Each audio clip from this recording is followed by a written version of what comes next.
What's good, Detroit Sports Nation? I am Eric Vincent, your host here at the DSN News Desk, back again to chop it up with you, the best fan base in the world. I appreciate your time and support as we ramp up for the Detroit Pistons regular season and the preseason, just about a few weeks away.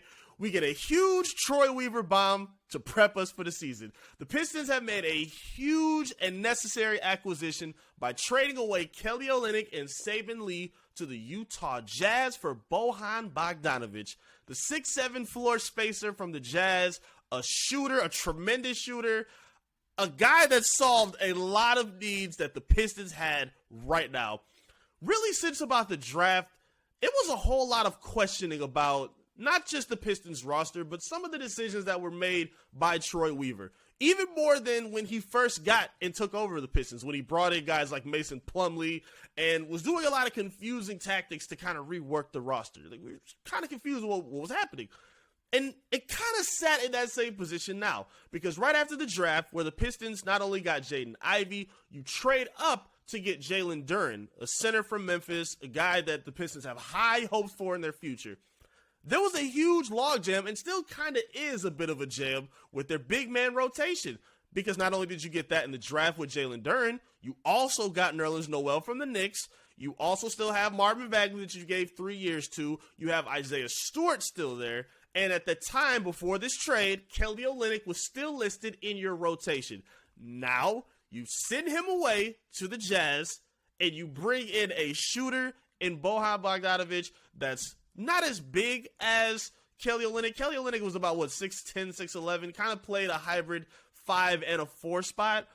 You can put Bogdanović at the 3 or the 4 spot, and it gives you the ability to play up or down in small ball lineups with his spacing and with his size. He's a 38-39% three-point shooter, which the Pistons need tremendously. They don't have a whole lot of proven, consistent knockdown guys, at least in their starting lineup for right now. Their best shooter is probably Saddiq Bey, but, he kind of dipped up and down with his shooting throughout the season. Cade Cunningham's a tremendous shooter. I think he's going to be a lot better than what he showed last season. But with how the Pistons are being created, you don't want Cade being your best shooter. You want shooters around him so you can take advantage of his playmaking ability to set up his guys where he can be that floor general that we all think he's going to be. So I think that's extremely important in this conversation. And another thing to look at with the Pistons in this acquisition, Bogdanović just signed for, didn't just sign for, he recently signed for a 4-year deal to stay with the Utah Jazz. He's in the last year of that contract. So after this season, $19 million with his deal come off the books, and he becomes an unrestricted free agent. And the Pistons were already set up as one of the teams that were propped up at the top of NBA cap space throughout the league. They didn't do a whole lot of splashing. They really didn't do any splashing in free agency this offseason. And they're set up to be able to do that next season if they find somebody within what they're looking for the roster. So now $19 million will come off the books when you let Bogdanović go. And now you can potentially still go for whatever piece you need that's going to be able to make this team that much better. But this is a huge W. This is a huge W all around. I think when you look at Kelly Olynyk, he still, I think, has 2 years left in his deal. He got hurt a lot last season, really wasn't that much of a great defender. His shooting was kind of up and down. Like, he really wasn't giving the Pistons a whole lot of what they needed. And at his age and what he provided, it was time for him to go. So sending him to a team like the Utah Jazz that are in full tank mode after getting rid of Rudy Gobert and getting rid of Donovan Mitchell this offseason, they're clearly just trying to stack up with all the first-round picks they've gotten. So I understand what Utah's doing. You send Kelly Olynyk over there, let him play the rest of his deal out, and let him get sent somewhere else.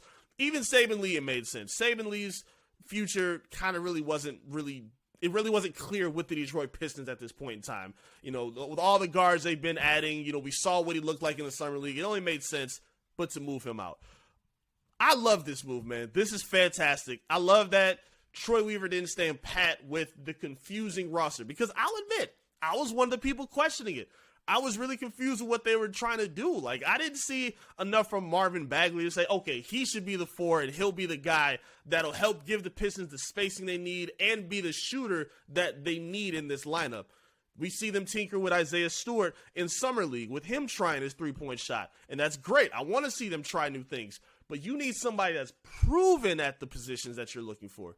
You can't have everybody be a project in this starting lineup. You have to have some guys that are for sure certain things that are going to take your roster to the next level. You need a guy that's good at slashing. You need guys with roles. Like, I understand it's the positionless basketball era, but it helps to have defined roles so you can excel at said responsibilities. I think that's only going to make this team that much better. It's going to be helpful to be able to be switchable on defense and be able to have Cade or Jaden Ivey bring the ball up and initiate offense and have them, switch and whatnot. That's fine. But at some point, you're going to have that continuity, especially in the fourth quarter, especially for a young team that's trying to establish themselves as a postseason contender. If that's what they're looking for, these are the kind of moves you have to make. And Troy Weaver, you did it again, man. I'm so proud of what the Pistons are doing.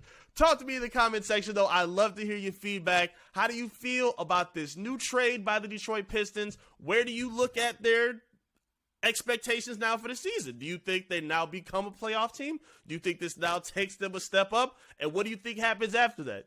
Troy Weaver likes playing the long game. He doesn't just make a move to set up for this season. He's always thinking 2 steps ahead. I'd love to hear your feedback and what you think about the trade. Again, you can check the article out on DetroitSportsNation.com. Of course, follow our socials as well.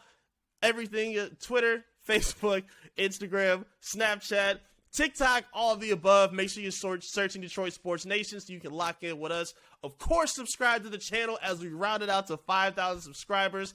And of course, tap in with me as well. Follow me at I am Eric Vincent so I can chop it up and stay tuned with you. Cannot wait to be back here, right here at the DSN News Desk. Peace. If you want to see them play the rest of Summer League, let us know. YouTube page, our comment section on all socials, Facebook, Twitter, Instagram, all the above. Talk to us, especially even at DetroitSportsNation.com. I'll be back again to chop it up with you again soon here on the DSN News Desk. I am Eric Vincent. See you next time. Peace.